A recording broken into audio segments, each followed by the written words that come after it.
আজিৰে পৰা হাঁহি বিৰিঙিছে লাখপতি বাইদেউৰ বিহালীত আজি মহিলা উদ্যমিতা আঁচনিৰ শুভাৰম্ভ কৰে মুখ্যমন্ত্ৰী ডক্টৰ হিমন্ত বিশ্ব শৰ্মাই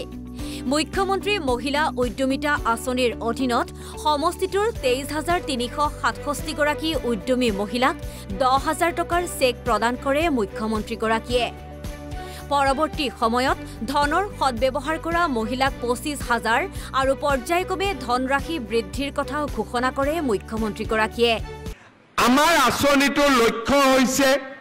যে আমি আপোনালোকক আজি ১০,০০০ টকা আপোনালোকক দিম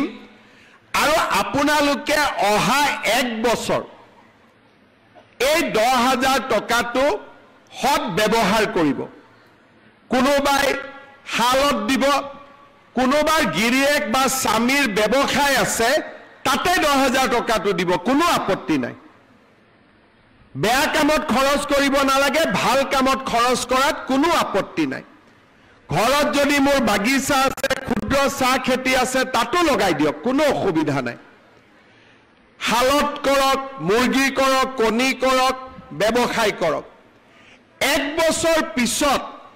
আমি আপোনালোকৰ ঘৰে ঘৰে আহি পৰীক্ষা কৰিম আমি আপোনালোকক সুধিম যে আপোনালোকে টকাটো ক'ত ব্যৱহাৰ কৰিলে যিসকল আই মাতৃয়ে এই টকাটোৰ সদ্ব্যৱহাৰ কৰিব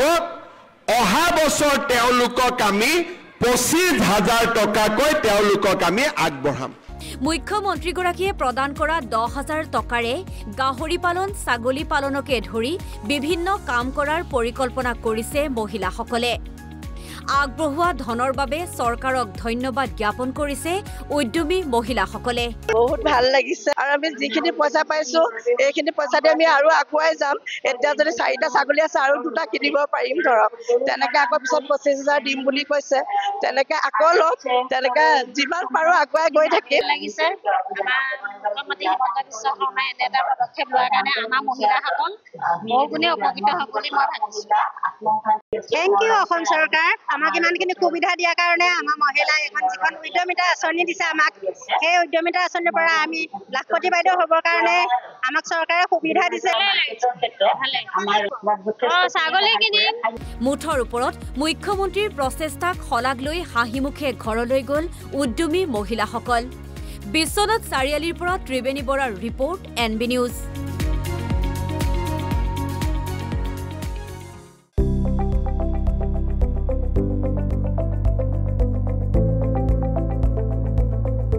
NB নিউজ সহজ সৰল ভাষাত নৱভাৰতৰ কথা